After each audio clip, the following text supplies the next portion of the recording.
The 40th anniversary Fist of the Northstar art exhibition went down in Tokyo this past year. Jimmy, I showed up to that exhibition 2 days before it came down and was able to get my hands on one of the exhibition catalogs.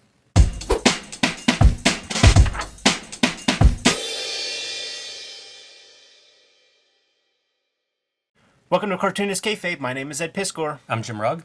We're going to take a look at this exhibition catalog, but first we got to let you guys know that we have a Patreon, and a big part of the channel is brought to you by the King Kayfabers on the Patreon. You join the Patreon, you get access to the live stream recording sessions that we put together while we record these videos. Plus, you get access to all the videos before anybody else. We have several layers of support that you could participate in there. We're a daily YouTube channel with more than 1,500 videos in our coffers at this point, maybe more than 1,600 videos. Might have talked about some of your favorite comics, so make sure that you give the channel a search for your favorite comics and watch those episodes. Jimmy, let's crack open this exhibition catalog, man. It was one of the greatest comic art shows I've ever seen because on top of just seeing probably 10% of the artwork from Fist of the Northstar, including all key pages from like all the big sequences and all the big fight scenes and all the more iconic moments. They had statues created. They had the throne that Rao sits on when his horse is dragging him around town. They had the one bad guy with a big old fat belly that you could push on the belly and take pictures with it. You could take pictures at this thing. They had a big giant photograph of Hara Tetsuo's studio that was high res, and I was staring at every inch of that. That's a great idea for an exhibition like this. Totally, man. So let's just crack through this thing, and it'll probably show like most of the pages that we've seen and all the things that I was talking about, so we could just meditate on the experience as we kind of go through I'll tell you stuff. right now, the reproduction on this is sick. Totally. That is sharp printing. Wow. They had all of these pieces towards the end, man, and with all of the practical effects, they look like this in their originals. You were mentioning the use of airbrush, Right. extensive use of airbrush, and like seeing these instantly, I see what you're saying, and also like, wow, does it create like a certain look, era, Feels 80s, right? rock and roll? Yeah, man, it's really something I haven't thought of until I see it here, and then it's like unmistakable. Yeah, totally, man. Iconic image. That's really exciting to me because so much of what we look at, I feel like we look at old comics, we talk Jack Kirby, we look at manga on newsprint. It has a certain aesthetic and nostalgia that I love. Yeah. But this is such of like the 80s and maybe even like just that last wave before we go digital color. Right, it's true. It's amazing. These are the last pieces that you would see at the end of the exhibition. You could see that he like painted these in months before the show came out. If that 8 is indicative of August, like the show started in October, so he's still Some promo. doing these characters and stuff. And you'll see this version of artwork outside of like the pachinko parlors and stuff. A lot of licensing with Fist of the Northstar. There's a famous sequence at the end, and we'll probably see it in here. Oh yeah, you know what they did have? They had the entire like one shot before Fist of the Northstar where it's Kenshiro and they're doing all this stuff, but they had the entire one shot. He looks younger and stuff. That entire like 30-40 pages was there in sequence. Great to see this stuff too, to see like the drawing and then you have a white screen tone on it. Right. You know what? That might be dots. Where are you seeing the white? Like with this gray? Yeah. It was dots. It's ripped off though. It's scraped? Scraped off. Yeah. Holy cow. Yeah, totally. Well, again, good to see it because that's shocking to me, that level of work. Makes me wonder if that's a faster technique than in my head. Right. That would be something because I never do it, but maybe if you're working with that all the time. Now these kind of pieces, like I saw out there, and they show up as dots, but it's there's like a blend to it, and it made me think that they created their own screens using a photostat machine because it's clearly like an airbrushed line, like airbrushed marks that were then converted into that would make dots. sense. That's pretty cool because, again, that's kind of an 80s technique, right? Now we have access to photocopy machines that we can copy onto that acetate or whatever. Look at this stuff, Jimmy. It's paste up. Like these dudes are pasted up, and you could see the cleavage of between the papers there. I took I took probably 1,000 photos, and it would be stuff like this that I would take photos of, because now I then go reference the books and see how some of that stuff printed. I'm really kind of shocked by the printing in this book. Yeah. You know, we've seen some really beautiful print jobs. That Steve Ditko book comes to mind from the that Spanish exhibition. This stuff, though, like, man, Yeah. really impressive printing. I was there. It was a big deal. A bunch of us were there. This maybe 10 people, maybe a dozen. We all started to work at our own speeds, and pretty much everybody was gone by the time I came out. And when I finally came out, they were like, "Damn it, we thought you were going to take longer." And I don't know if they were joking, because I was there for like 3 hours. But How big is this original? a little less than 11 by 17.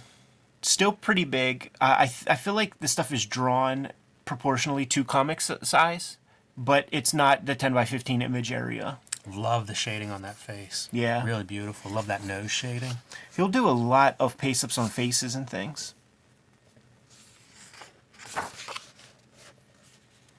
Yeah, I'm just shocked by, the fine line that they're able to reproduce. This is tiny. Look at my finger, like this is tiny, and you can see those very small lines. Yeah. Crisp. Yeah, it's an interesting paper too, very toothy. You could probably get these exhibition books from Japan Book Hunter, but they limit you on like how many you could purchase. So I think some of us may have been manga mules for him at the show, but limited. There's a limited supply. They had all the Jaggy stuff, which is like one of the sort of crown jewels of Fist of the Northstar, and in fact they did have the complete end sequence. So you're going to see a lot of spoilers here if you're reading and you're not caught up. But basically, the American series, the 10 volumes that are out, that was all the stuff that we saw. We barely saw beyond that at the show. We did catch glimpses and things, but the highlight of the show was the 10 volumes that are out in America right now. And the thing is, of course, with Jaggy is that he's a brother of Kenshiro. Kenshiro has developed a reputation in this wasteland. He's the dude with the 7 scars on the chest, and he's fucking been making dudes' heads explode for week in, week out for a bunch of weeks. But then when Kenshiro shows up, people are incredibly scared of him. And he's got the reputation, because the man with the 7 scars has been a tyrant, a terrible guy. And then you see Jaggy with his 7 scars to kind of smear the name. And Jaggy has to wear, yeah, here it is. Jaggy has to wear all this accoutrement because he got dapped up by Kenshiro. And you take 3 steps, your head's going to explode. So I guess maybe within that 3 seconds, they created a little grill and capped off the explosion. That's such a great story. But of course, at the end, the cap comes off. Let's see if they show the spoilers. Yeah, they do. This is the last page you get to see of Jaggy. And whenever the major bad guys get dispatched, a theme in Fist of the Northstar, they all say something weird. And what Jaggy says, something like, "Don't forget, we have 2 other brothers." he probably says that about right here, and then explodes into a bunch of mush. And then, of course, this is Kenshiro saying, "Oh fuck, they're still around." So the series continues, Jimmy. And then as the series continues, we get to the brother who. It's so interesting, right? Like with the Jaggy stuff, it's like, okay, what happens if you cap off the fucking Hokuto no Ken shit? And then with the other brother, I think his name's Toki. With Toki, what if you actually use your powers for good? What if you use your fucking shit and you heal people like Jesus? Become a religious deity of sorts. That is not Hero maybe that's Bronson. This is the shit that makes you want to learn Japanese, Yeah, no doubt.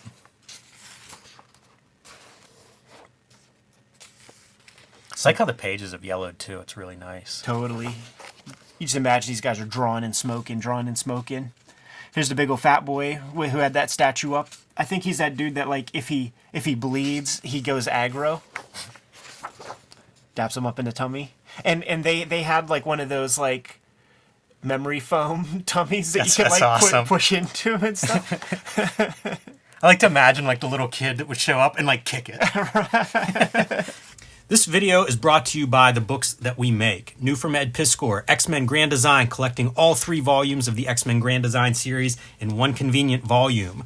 3 volumes of Red Room, now available. Crypto Killers, The Antisocial Network, and Trigger Warnings. And the beautiful Hip Hop Family Tree Omnibus.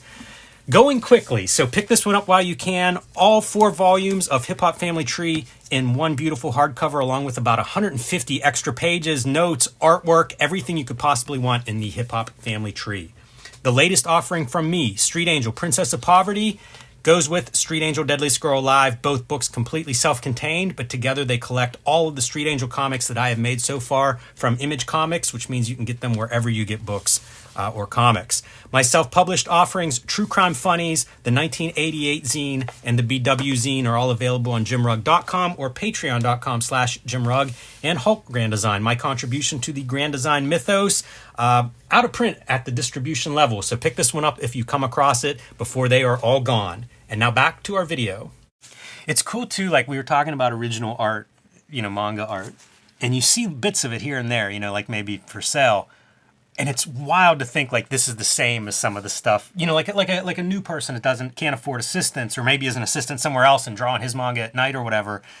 Like these pages are so wild to think like we all start with the same white page. Right. Totally. And this is the range that you can pull out of that page. That's sort of what I take from those trips, Jimmy. I seen 3 art shows. I've seen so much unpublished original art that like I might be the only American to ever set their eyes on. And it all ranges. It's all over the place, and it just makes me want to go back and draw. I love seeing the spreads too. It's just so inventive for how fast this stuff is churned out. And there's shortcuts that you can see, right? There's a lot of close-ups, a lot of faces, things like that, which does not impact the reading experience in a negative way in any way. Right. But there's still these inventive layouts. Like even working at a breakneck pace. I don't know if we've seen a repeated page layout. Right. Like there's so many lessons we can take as cartoonists. But the way he even draws the faces, it's not like there's shortcuts there, Like I don't know how they do it. The shortcut to drawing that face is that he's drawn 15,000 faces. I think so. So it really pays off on face 15,001. Right. But I don't know if there's a shortcut to get there. So much method and materials being used, and you can see the admire screens. Every one of these, man. Every one, especially where it's big enough that you can see it, and like seeing the various hatching and stuff, like for these feathers, because it's just gray. You're looking at it, from a foot and a half away. It's just gray. It's perfect.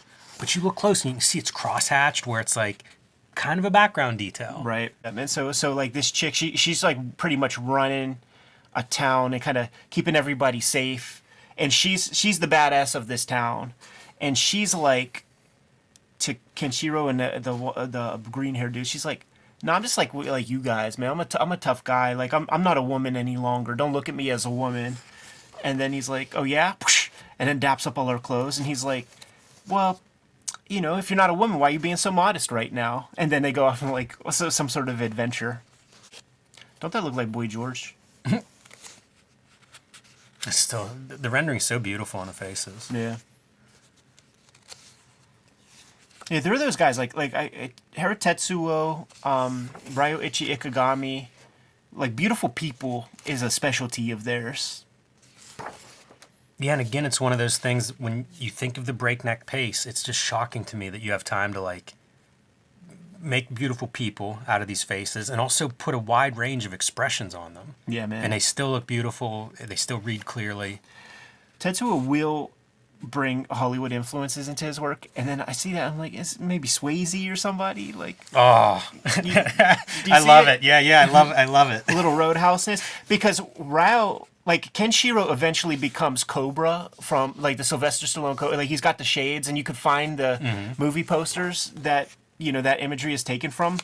But over time, I think it might be Rao, who it's Dolph Lundgren from Rocky.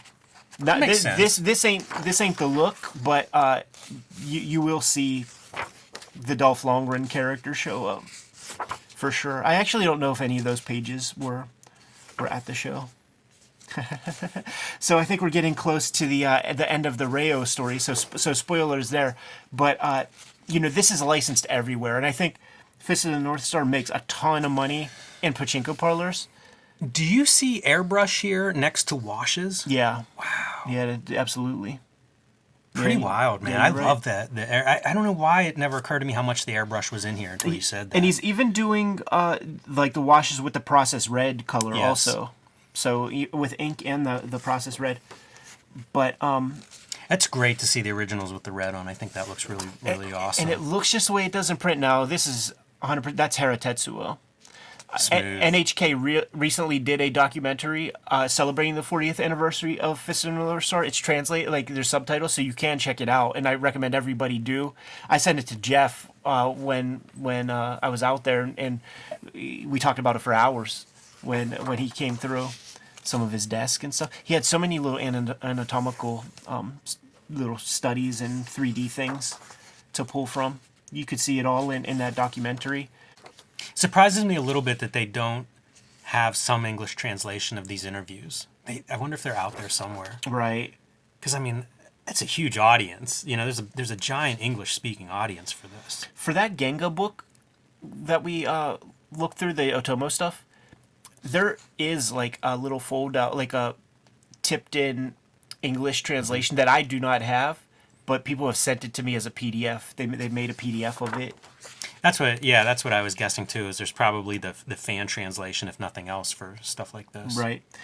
He draws Frazetta horses, and at the end of the exhibition, they like show his tools, like they show his desk, and they have some like they actually have the objects there, and they had the stuff that was on his desk, and it would be he had a bunch of Frazetta monographs, maybe a Mike Mignola thing or two, and then man, I forget what the corny shit was. But there was some American corny shit that might have been like an X-Men comic or like a Batman or something like that. Oh, it slips my mind. It's so crazy how it feels like that shit was my past when it was just 3 weeks ago. Even seeing the variety of screen tones that are used, Yeah, is really interesting too. Because again, it's that thing of the variety from page to page. Like every page you flip, I'm impressed by the variety. right. But also, like I think that's something I think about trying to do more of in my work. And it's like, how do you pull that in? And it's like everything you can think of, it feels like, is on display here. Totally. Yeah, and even how we were talking about like did he scrape off the dots? Like with some of this stuff, I think it's an electric eraser, because like when you have, and it's the electric eraser that has not the rubber but like the ink eraser. It's like the darker gray eraser. You put it down and you could get like. You hit the button and then you let it down, and then it'll just kind of like go off on its own and create those kind of weird streaks. But totally. By the way, that idea of like let's put some visual variety here as much as possible. When you're bringing in tools like that are going to create some almost chaos on the artwork. Right. Yeah, and then there is white on top of that also. Can you imagine producing 17 pages of this a week?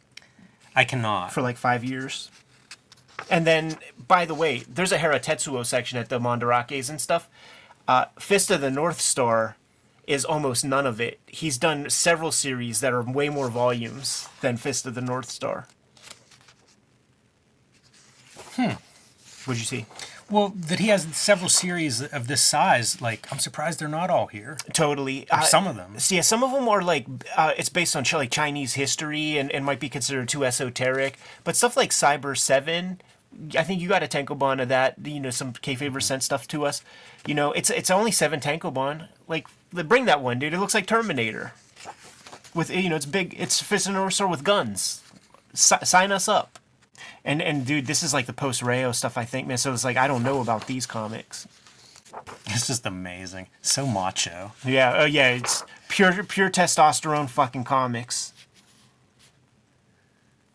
It's painting with Zipatone. Yeah. It's painting with Zipatone and cutting things out and unbelievable. Okay, so check this out. Like they had like a I guess you would call it installation, where they had the pile of dirt and they had the cross, and that's plastic, right? And then there's like a little sandbox and like with pebbles, like marbles and stuff. So you're supposed to stand there and you pick up you're supposed to like pick it up and like sprinkle the dots, because that's like what Kenshiro does. It's a very sort of iconic moment. Oh, go back one. Yes, sir. How do you think they're making those? You think that's a photograph that they then convert and do a screen tone? Make their own screen tone out of like a... I looked at that stuff very, very close, and it is some sort of like photostatic process. Like the dots are different. It's not like butted up. So your guess is as good as mine, but it is not just a deleter. Yeah. Flat halftone. It's not, moiré doubled up version. The more I look at it, the more drawn it looks too. It doesn't look like the photo. Right. Like I don't think it's a photo. I wonder if that's something they're making, but like you start looking and it does feel like there are human hand marks for those clouds. Yeah. Yeah, but there is that taper too, so it's like it is voodoo to me, Jimmy. Because like, look, they're cutting in, and it is dots, but they're cutting in with That's like sun rays and stuff. It's so wash-like. And I don't know that, because this is very near the end, so I don't know that the technology was even possible at the start of Fist of the Northstar. I think they had to do airbrush things and stuff if they wanted to, but like maybe in like 86 or something, the technology was there to like make your own kind of dot screens that, like with airbrush. Now this is the editor. This is the editor who basically gave these guys the idea of Fist of the Northstar. He is the Pete Best. He's the fifth Beatle, and in that documentary, they describe how substantial his contribution is. I don't know that they're gonna. Okay, I think we're moving there. But like the final Jaggy, the final Reo sequence fight scene, which I think we're building to here, is very, very memorable to the Japanese audience. And like I said, the bad guys, they all say something that is considered iconic. Like, people repeat these phrases and other people know what these phrases are, because sometimes it's very non sequitur, but it's still like very memorable to these people. And the Reo one, at the end, he holds his fist up and he says like something about like I don't regret any decisions I've ever made, or like I have no regrets in my life.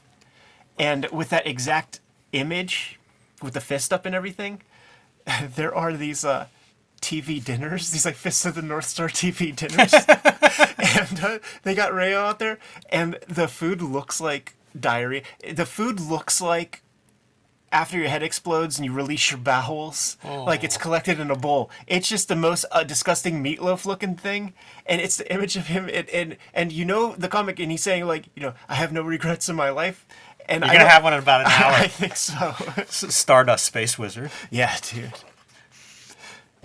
Kirby hands.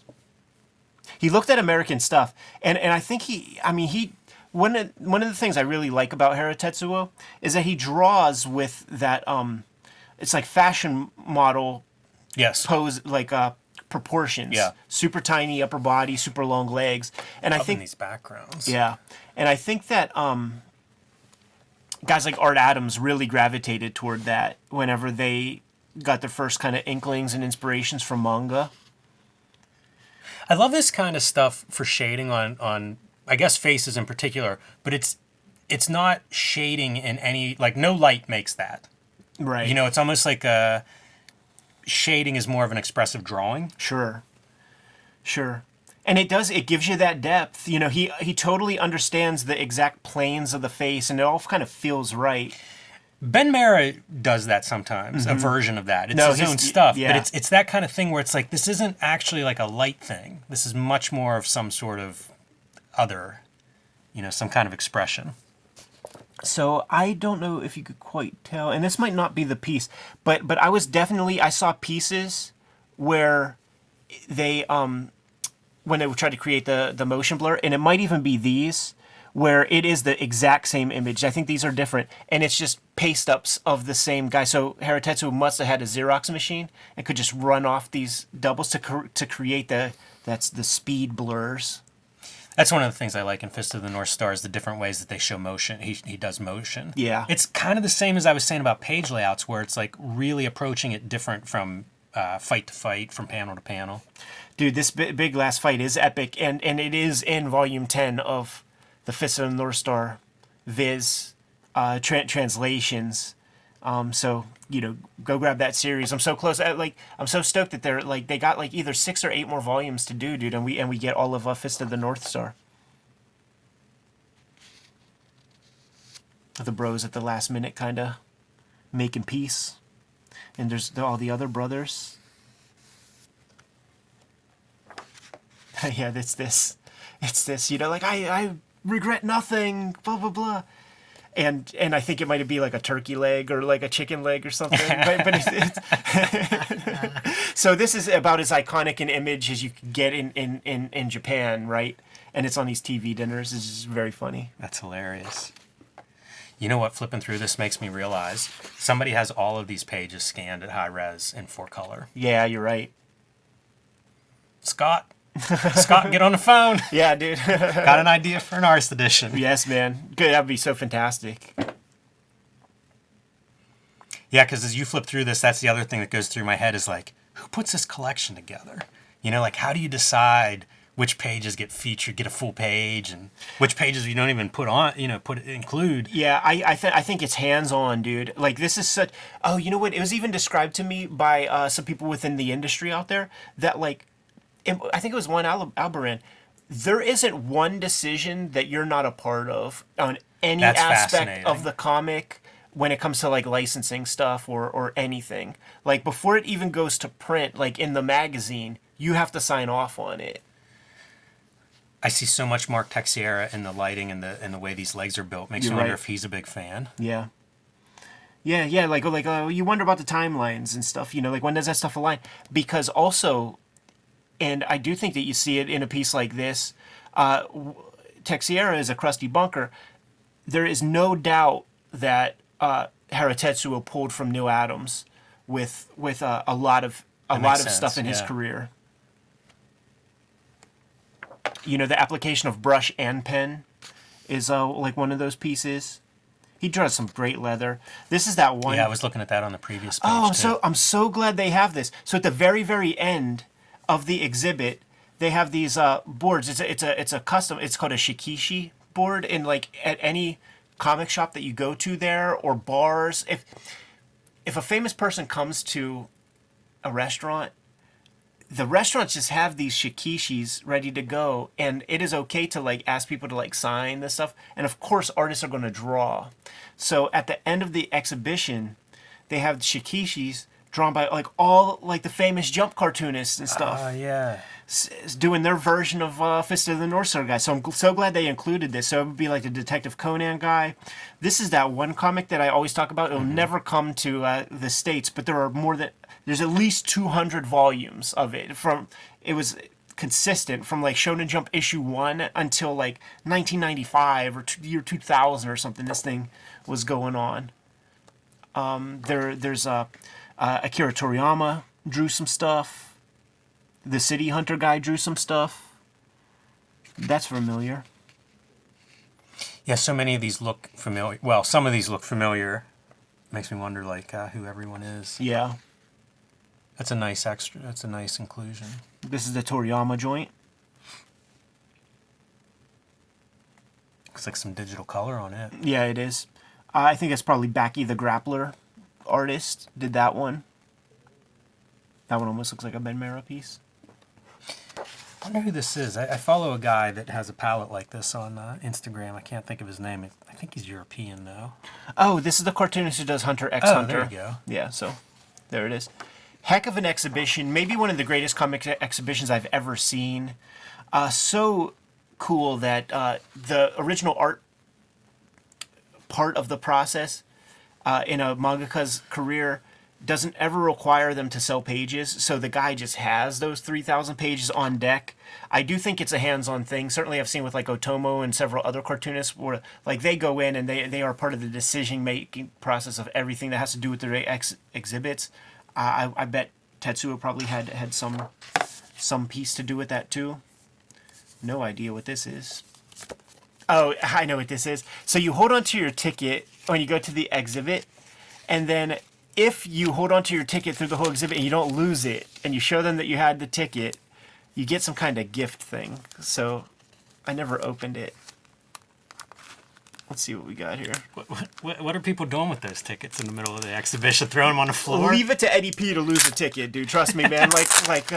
I'm your guy to lose the fucking ticket somehow. I didn't, but okay. So this is printed, but this is what the shikishis would be. They all have gold borders, and it's a very sturdy kind of cardboard. How cute. Man, that's a beautiful book. Absolutely fantastic. I'm gonna keep my little stub with this. That's what I always do. I keep all the paraphernalia that shows up. Yeah. Fantastic exhibit. I got to thank Japan Book Hunter for helping secure the tickets. You know, like we all paid for them, but like it was Byzantine how to get. You had to go through the convenience store and go through the map. Like it was tough, and he made it work and hooked us up, and it was a great way for us all to kind of converge and get together at the same time, and appreciate him taking the steps to do that. But it was I would call it a life-changing exhibition to visit. I meditated on a lot of things. I've taken a lot of super high-res, very, very close-up photography of many of these pages. I was there for maybe 3 hours going through all this stuff when everybody else was like with their watches and shit. Like, Ed, it's fucking lunchtime, dude. Fantastic. And there you have it, guys. You good to go, Jimmy? Yes. Kayfabers, like, follow, subscribe to the YouTube channel, hit the bell so that we can notify you when new videos are available. In part, the Cartoonist Kayfabe channel is brought to you by the Patreon, and the King Kayfabers on the Patreon get all the videos before anybody else. They've been hanging out with us in the live stream recording chat room as we make these videos too, so you mitigate the kayfabe effect by getting those videos before the vids hit Gen Pop. We are going to be at Big Apple Con in New York, December 16th. Make sure you swing through. Come say hi. It's been a while since me and Jimmy been in the Big Apple, so we look forward to seeing you, man. We know a lot of friendly faces out there. See you there December 16th. Ultimately, very important, the videos are brought to you by the books that we make. And before you, a little sample of the bibliography, but let's get into the details. Jimmy, what do you have? My latest release is Street Angel Princess of Poverty from Image Comics and Street Angel Deadliest Girl Alive. Together, these two books collect all of my Street Angel comics that I have made so far. This actually collects some of the original Street Angel comics. So this is the 20th anniversary of Street Angel's publication. And unlike Deadliest Girl Alive, most of these are in black and white. So kind of a contrast. We look at a lot of cartoonist early work. This is a chance to see a character evolve over about 20 years from the oldest to the newest story that is featured in there. I've also been self-publishing quite a bit. The 1986 zine, the BW zine, and True Crime Funnies are available on my website, jimrugg.com, or on my Patreon, patreon.com/jimrugg. You can read those. And the Hulk Grand Design, collecting my issues of Hulk Grand Design into one oversized volume. These are basically out of print. So if you haven't picked up a Hulk Grand Design yet, get one before they are completely gone, whether it's in your local comic shop if they still have one, or on Amazon if they still have them. But pick that up now, because the way Marvel keeps books in print, or doesn't keep books in print, those may be very difficult to come by. It's true, man. The Hip Hop Family Tree Omnibus is in stores today. We only have about 25% of these things left in stock, so you got to get it sooner than later, especially if you want to get this as a Christmas present for your loved ones. Thanks everybody who have already grabbed the books. Much appreciated. It's the best book I've made to date, and I appreciate your patronage. The order of the day has been Red Room Comics for the past 3 years. 3 seasons of Red Room Comics, and come January is Crypto Killers, man. The last season of Red Room Comics to date, collecting 4 stories, all individual stories. So you can pick any of these volumes of Red Room up, and you're going to get a good sample. You should probably not scroll through anymore, because you never know what's going to be in that. That's the most hardcore Red Room comic that I've ever drawn. And in November came the X-Men Grand Design Trilogy trade paperback, collecting all of my X-Men Grand Design works. Some of those volumes are out of print and didn't get a reprinting in that Treasury Edition format. So this is the way that you're going to be able to get your hands on all of my Red Room comics. This page got full price for that, man. Writing, lettering, and drawing credits. You should do. You should take like blank pieces of paper, 2 shows in your portfolio, just signed, and be selling this page over and over.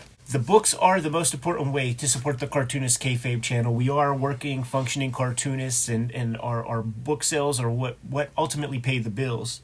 But there's some other levels of support that you can give to the Cartoonist Kayfabe channel directly. Jimmy, if you let the people know. You can subscribe to the Cartoonist Kayfabe e-newsletter at the links below this video. You can also listen to Cartoonist Kayfabe in podcast form if you are commuting and don't want to get too distracted with the video on screen. Obviously, the video is the best way because you want to see this beautiful artwork, but we know that some people have requested it in their cars, and so now that is available wherever you get your podcast.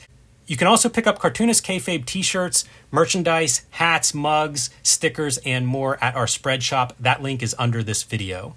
There you have it. All the ways to support the Cartoonist Kayfabe channel and your humble Cartoonist Kayfabe hosts.